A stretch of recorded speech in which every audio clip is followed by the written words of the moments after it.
হযরত ওমর রাদিয়াল্লাহু তাআলা আনহুর কাছে এক লোক গেছে সন্তানের ব্যাপারে অভিযোগ দিতে। অভিযোগ হলো সন্তান ওই পিতার হক আদায় করে না। লোকটা খলিফাতুল মুসলিমিনকে বলতেছে, খলিফাতুল মুসলিমিন, আমার সন্তান আমার হক আদায় করে না, আপনি একটু বইলা দেন। হযরত ওমর রাদিয়াল্লাহু তাআলা আনহু ছেলেটাকে বললেন, কি ব্যাপার, তুমি তোমার পিতার হক আদায় করো না কেন? জবাব দেওয়ার আগে যুবক পাল্টা প্রশ্ন করে বলে, খলিফাতুল মুসলিমিন, হক কি শুধু পিতা সন্তানের কাছে পায়? সন্তান কি পিতার কাছে কোনো হক পায় না? হযরত ওমর রাদিয়াল্লাহু তাআলা আনহু এই যুবকের প্রশ্নের জবাবে বললেন, যেই কয়েকটা হকের কথা বলছেন এর মধ্যে সর্বপ্রথম আর প্রধান হক, তিনি বলেন প্রত্যেকটা সন্তানের তার পিতার কাছে প্রথম ও প্রধান হক হলো একটা দিনদার মা। সন্তান দুনিয়ায় আসার আগে দিনদার মায়ের ব্যবস্থা করা, এটা সন্তানের হক, এটা সন্তান তারবিয়াতের সর্বপ্রথম ধাপ। এরপরে দ্বিতীয় ধাপ কি? বিবাহ শাদী কমপ্লিট। বিবাহের যতগুলা উদ্দেশ্য আছে এর মধ্যে একটি উদ্দেশ্য হলো নেক সন্তান কামনা করা আল্লাহর কাছে। এখন বিবাহ হলো আল্লাহর কাছে সন্তান কামনা করা, নেক সন্তান চেয়ে দোয়া করা, এটা সন্তান তারবিয়াতের দ্বিতীয় ধাপ। কারণ আল্লাহ তাআলার কাছে নেক সন্তান চেয়ে দোয়া করা এটা পয়গম্বর আলাইহিমুস সালামের আমল, নবী রাসূলগণের আমল। আল্লাহ তাআলার কাছে নেক সন্তান চেয়ে দোয়া করা। মুসলিম মিল্লাতের পিতা ইব্রাহিম আলাইহিস সালাতু ওয়াস সালাম আল্লাহ তাআলা 90 কোঠায় বয়স যখন, তখন আল্লাহ তাআলা সন্তান দান করেছে। নমরুদের অগ্নিকুণ্ড থেকে ইব্রাহিম আলাইহিস সালাম বের হয়ে ইরাকের বাবেল থেকে হিজরত শুরু করলেন। এই সময় তিনি আল্লাহ তাআলার কাছে দোয়া করেছেন, রব্বি হাবলি মিনাস সলিহিন, আয় আল্লাহ আপনি আমাকে একটা নেককার সন্তান দান করেন। ইব্রাহিম আলাইহিস সালাম দোয়া করেছেন, আল্লাহ আপনি আমার একটা নেককার সন্তান দান করেন। আল্লাহ তাআলা ইব্রাহিম আলাইহিস সালামের এই দোয়া কবুল করেছেন। দোয়া কবুল করে সুসংবাদ জানায় দিয়েছেন। আল্লাহ বলেন, ফাবাশশারনাহু বিগুলামিন হালিম। আল্লাহ বলেন, ফাবাশশারনাহু, আমি তাকে সুসংবাদ দিলাম, বিগুলামিন হালিম, একজন সহনশীল সন্তানের। তাহলে আল্লাহ তাআলা সুসংবাদ দিলেন কি? যে একজন সহনশীল সন্তানের সুসংবাদ আমি তাকে দান করলাম। আর যদি ঝামেলা হয় মাইক বাদ দিয়া মুখ দিয়া কই আপনারা আগায় আসেন, সমস্যা নাই, আমি বলতে পারবো মুখ দিয়া। ফাবাশশারনাহু বিগুলামিন হালিম, এইখানে মুফাসসিরিনে কেরাম কয়েকটা কথা বলছে, একটু খেয়াল করি। ইব্রাহিম আলাইহিস সালাম আল্লাহর কাছে দোয়া করছে ছেলে সন্তান চেয়ে। কি সন্তান চাইছে? ছেলে সন্তান। এজন্য নেক সন্তান চাওয়ার সাথে সাথে ছেলে সন্তান চাওয়া, এটাও ইব্রাহিম আলাইহিস সালামের আমল। তবে ছেলে সন্তান চাবার পর যদি আল্লাহ মেয়ে সন্তান দেয়, বলেন তো রাগ হওয়া যাবে নাকি? জোরে বলেন, রাগ হওয়া যাবে। কারণ ছেলে হবে না মেয়ে হবে এটা দুনিয়ার কেউ জানে না, যিনি জানেন তিনি কে? আল্লাহ তাআলা বলেন, ইয়াহাবু লিমান ইয়াশাউ ইনাসা ওয়া ইয়াহাবু লিমান ইয়াশাউ যুকুর আও ইউযাউযুহুম যুকরানা ওয়া ইনাসা ওয়া ইয়াজআলু মান ইয়াশাউ আকিমা।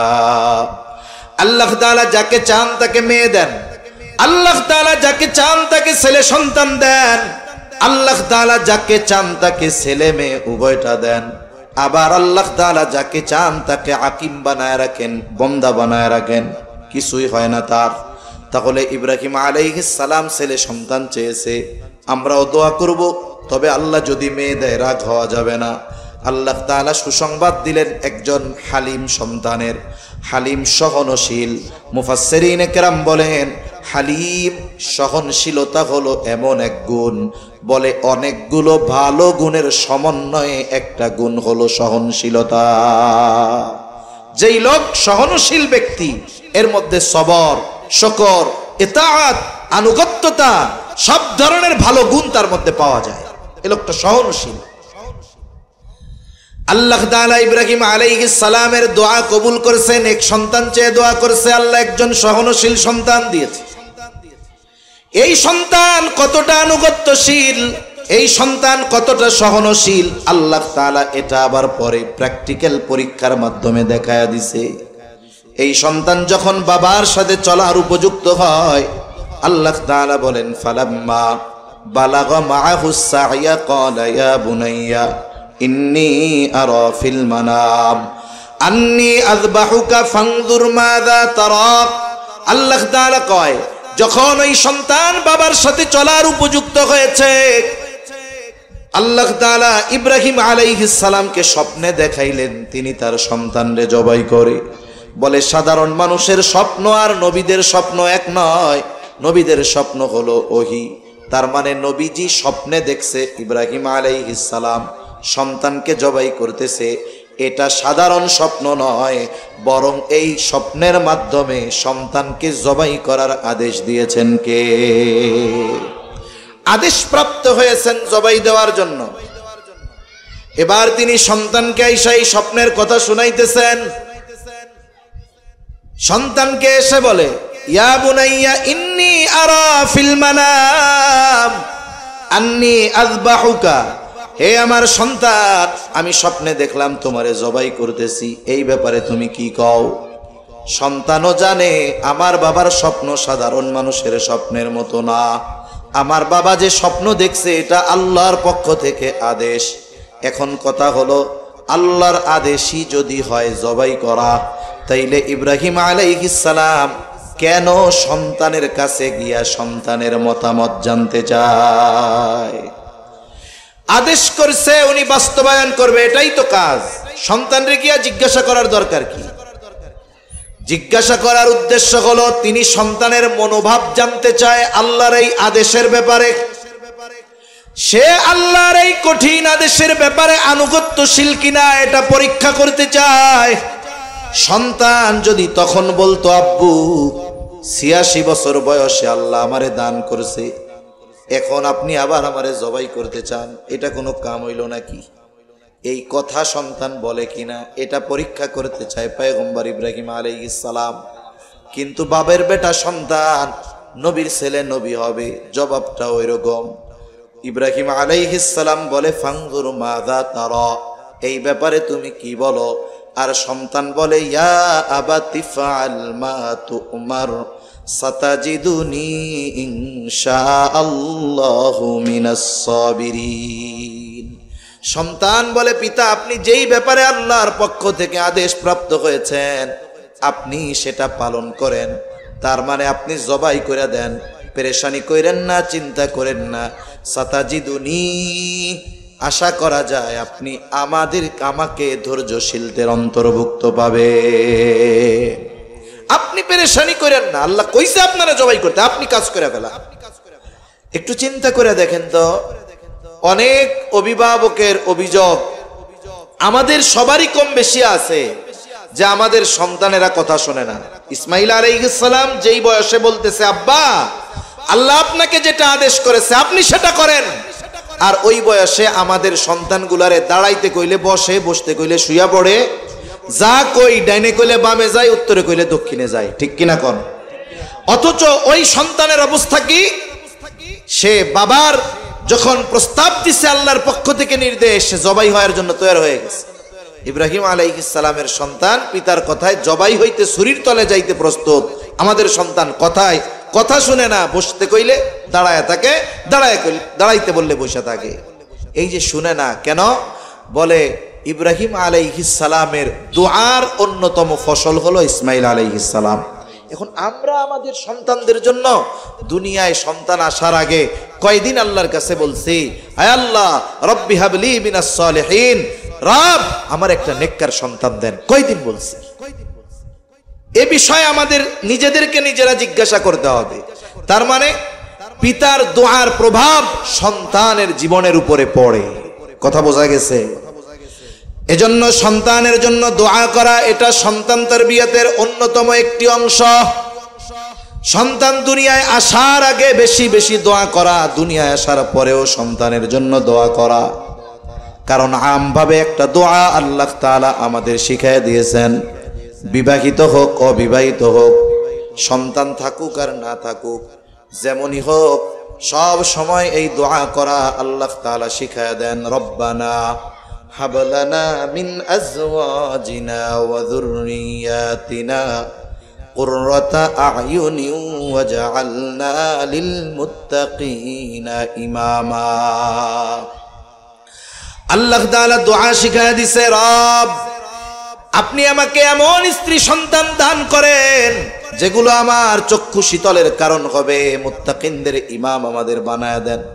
সব সময় এই দোয়া করা। তবে স্পেশাল ভাবে যাদের সন্তান নাই, আল্লাহ তাআলার কাছে ইব্রাহিম আলাইহিস সালামের ওই আমল রব্বি হাবলি মিনাস সলিহিন বারবার করা। আবার অনেকের ক্ষেত্রে এমন হয় বিবাহ হয়েছে কিন্তু আল্লাহ তাআলা সন্তান দেয় না, ডাক্তার দেখাইছে, সকল প্রকার পরীক্ষা নিরীক্ষা করেছে, দেশ বিদেশে সব জায়গায় ঘুরে ফিরে সকল ধরনের চিকিৎসা গ্রহণ করবার পর চিকিৎসকেরা জানায় দিয়েছে যে আপনাদের দুইজনের কোনো সমস্যা নাই, তবে সন্তান কেন হয় না এটা আমাদের জানা নাই। অনেকের ক্ষেত্রে এমন আছে না, আছে যে পরীক্ষা নিরীক্ষার পরে দেখা গেছে দুজনের কারোরই কোনো সমস্যা নাই কিন্তু সন্তান হয় না। এই সময় মানুষেরা আমাদের দেশে অধিকাংশ সময় দুই ভাগে ভাগ হয়ে যায়। এক ভাগ ঈমান হারা হয়ে যায়। কেমনে? যখন কোনো চিকিৎসকের কাজ হয় না তখন মানুষ এসে বুদ্ধি দেয়, শুনো অমুক এলাকায় এক ফকির আছে, আচ্ছা বলে ওই ফকিরের কাছে গেলে পোলাপান হয়ে যাইব। ওই ফকিরের কাছে গেছে, ফকির গিয়া কইছে 13 ঘাটের পানি আনবা, 14 গাছের বড়ই গাছের পাতা আনবা, এই আনবা সেই আনবা, অমুক জায়গায় এতগুলো দরবারে মানত করবা, তাইলে তোমার পোলাপান হইতে পারে। এখন কি করলো সে? আল্লাহর ক্ষমতাকে বিশ্বাস বাদ দিয়ে ফকিরের ক্ষমতাকে বিশ্বাস করলো, আল্লাহর নামে মানত বাদ দিয়ে পীরের নামে, মাজারের নামে, কবরের নামে মানত করলো। আছে না নাই? এইভাবে অনেকে ঈমান বিধ্বংসী রাস্তায় চলে যায়। আবার কিছু আল্লাহর বান্দা আছে যারা চিন্তা করে দুনিয়ার মানুষের চিকিৎসা যেখানে শেষ, আল্লাহর চিকিৎসা সেখানে শুরু। ঠিক কিনা কর? দুনিয়ার মানুষের সর্বোচ্চ ক্ষমতা যেখানে শেষ, আল্লাহ তাআলার ওইখান থেকে শুরু। তারা হয়তো চিন্তা করে দুনিয়ার সব চিকিৎসা করলাম, এখন আল্লাহ তাআলার কাছে যথাযথভাবে চাই, কারণ চাওয়ার মতো চাইলে আল্লাহ ফিরায়া দেয় না।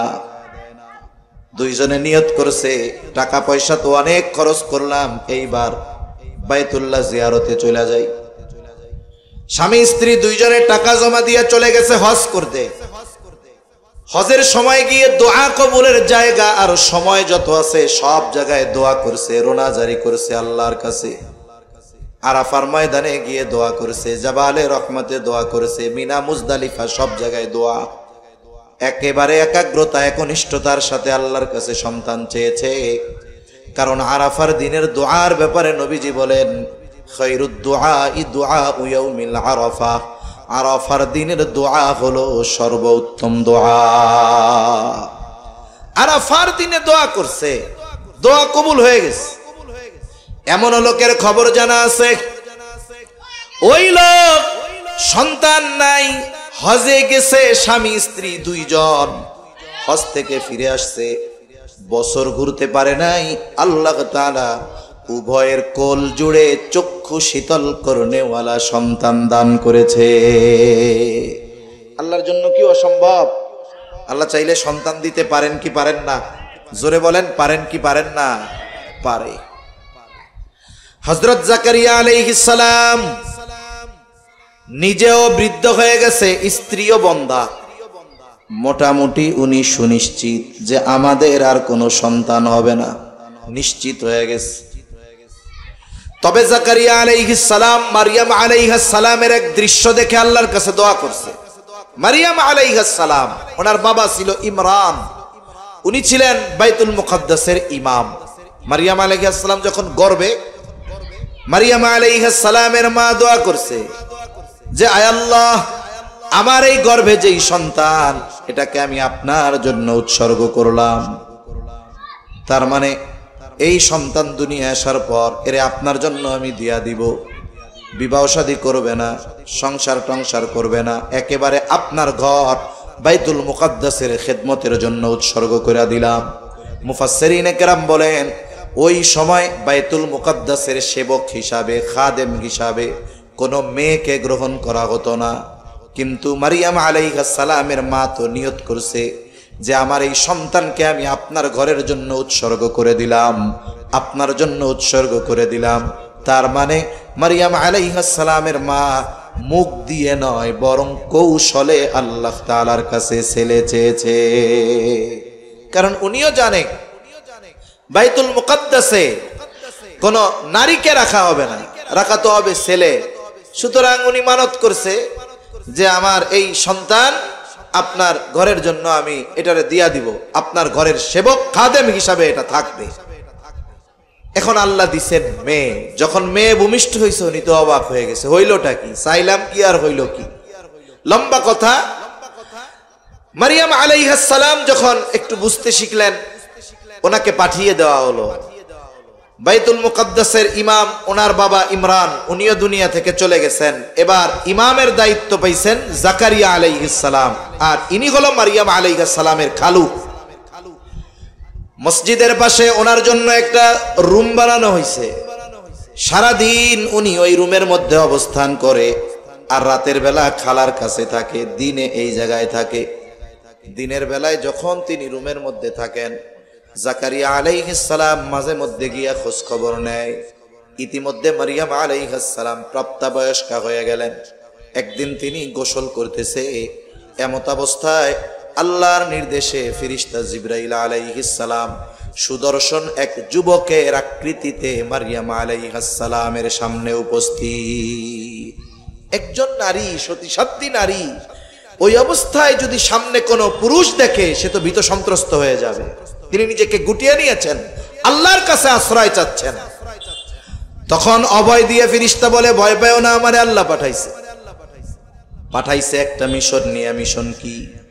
বলে তোমার গর্ভে এক সন্তান আল্লাহ তাআলা দিবেন, পিতাবিহীন তোমার গর্ভে সন্তান হবে।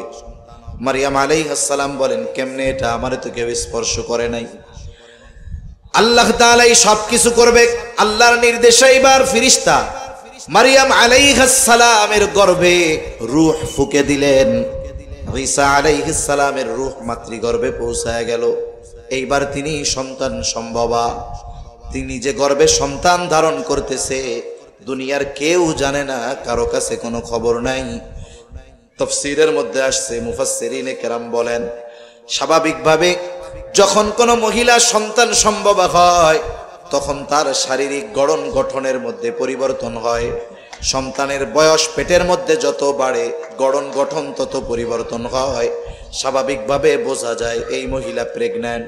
কিন্তু আল্লাহর কুদরত, পয়গম্বর ঈসা আলাইহিস সালাম ভূমিষ্ঠ হওয়ার আগ পর্যন্ত কখনোই মারিয়াম আলাইহিস সালামের গর্ভে যে সন্তান আছে এটা বোঝা যাইত না। বোঝাই যেত না যে ওনার গর্ভে কোনো সন্তান আছে, এটা টেরই পাওয়া যাইত না। স্বাভাবিকভাবে যখন কোনো মহিলা গর্ভবতী হয় ডাক্তারেরা কি বলে যে একটু ভালো মন্দ খাওয়াইয়েন, আপেল কমলা খাওয়াইয়েন, দুধ টুধ খাওয়াইয়েন, আনার টানার খাওয়াইয়েন। কারণ এই সময় ভালো মন্দ খাওয়াবেন, এর মাধ্যমেই সন্তানের গড়ন গঠন মায়ের গর্ভে ভালো হবে, তার শারীরিক সুস্থতা থাকবে। ভালো মন্দ খাওয়াইয়েন।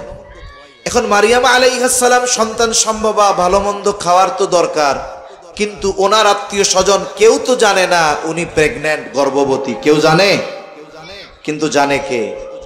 এই জন্য আল্লাহই খাওয়ানোর ব্যবস্থা করছে। সুবহানাল্লাহ বলেন।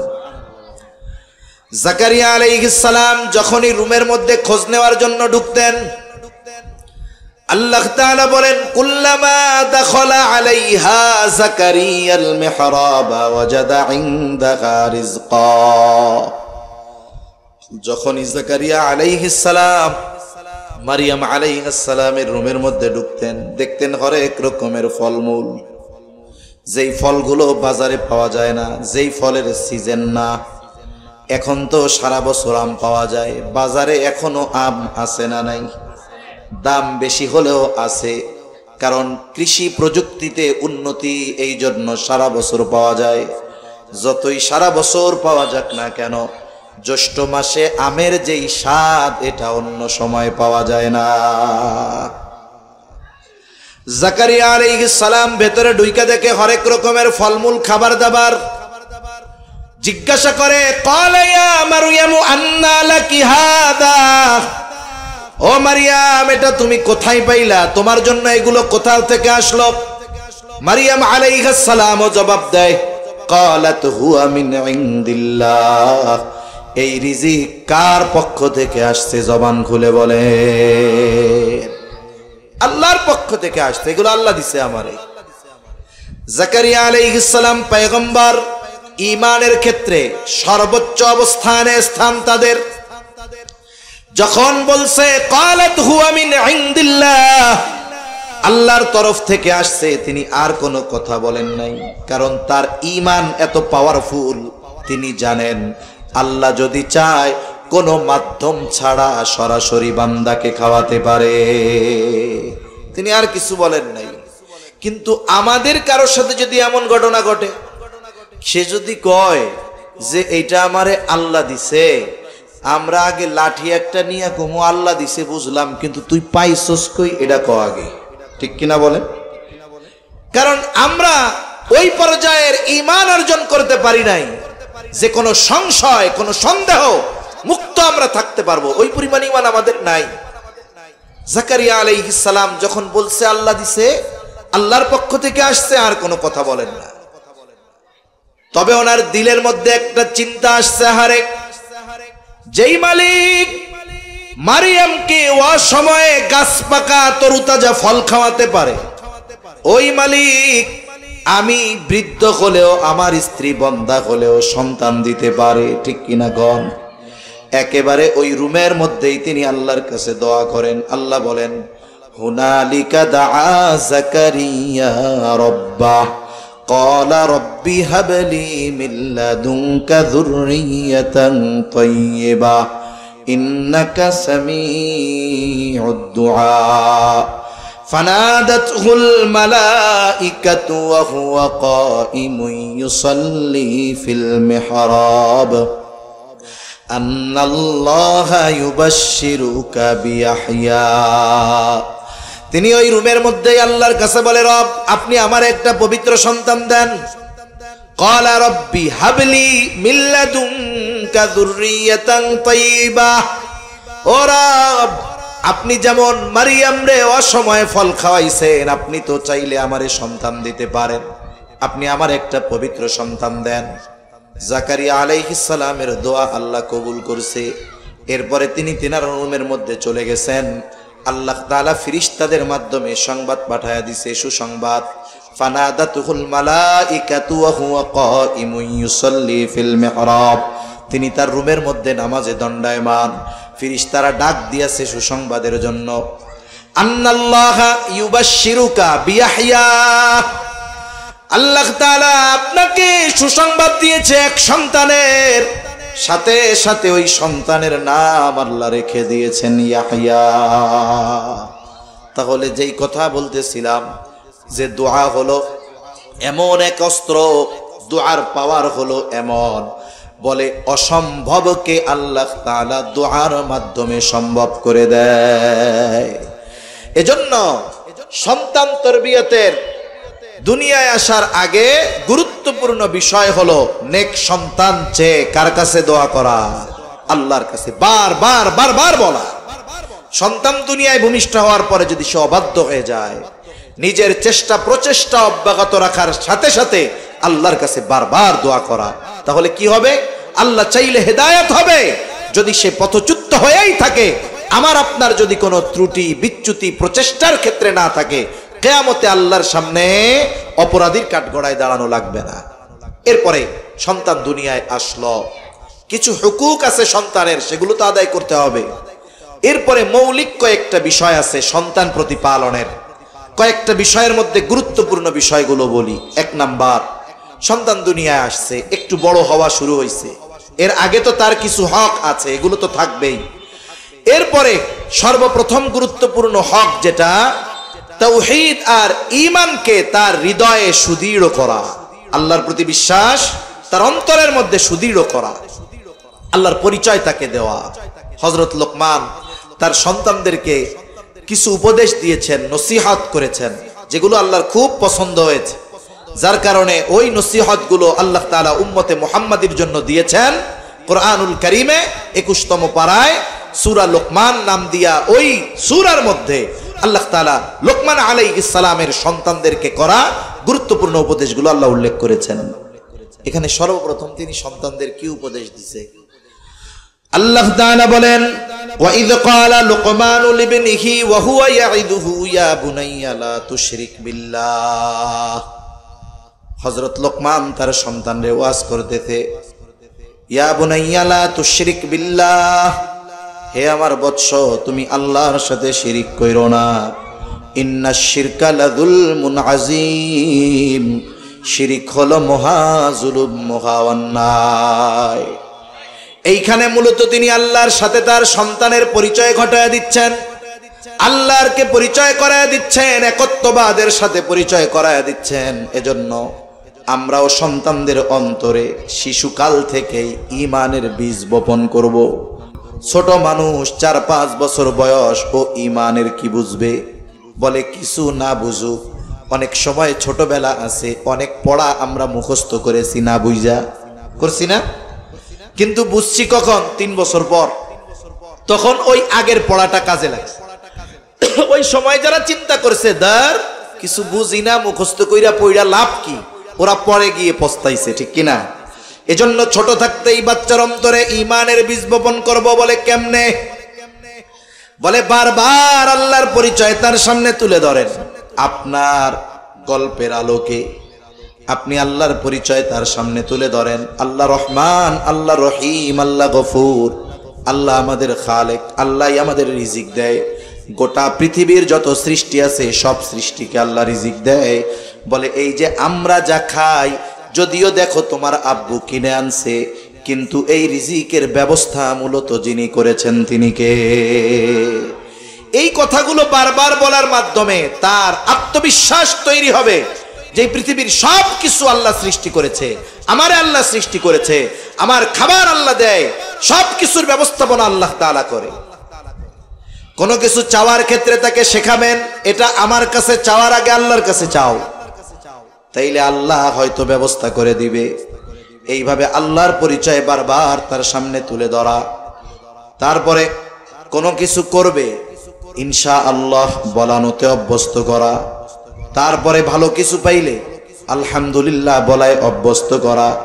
এইভাবে একটা সময় ছোট বাচ্চার আল্লাহর সাথে পরিচয় হয়ে যাবে। কেন? বলে ছোট মানুষ একবার যা দিলে ধারণ করে ওইটা সহজে মুছে না। বলে শিশুকালের শিক্ষা হলো পাথরে খোদাই করার মতো। এই শিশু মনন থাকে কাদার মতো নরম। এই কাদার মতো নরম দিলে যেটাকে গেঁথে দেওয়া হয় ওটাই লেগে থাকে। আমাদের অঞ্চলগুলোতে, গ্রামে বিশেষ করে, মাটির অনেক পাত্র পাওয়া যায়, প্লেট, গ্লাস, অনেক কিছু এখনো পাওয়া যায়। যারা বানায় এদের বলে কুমার। এদের কি বলে?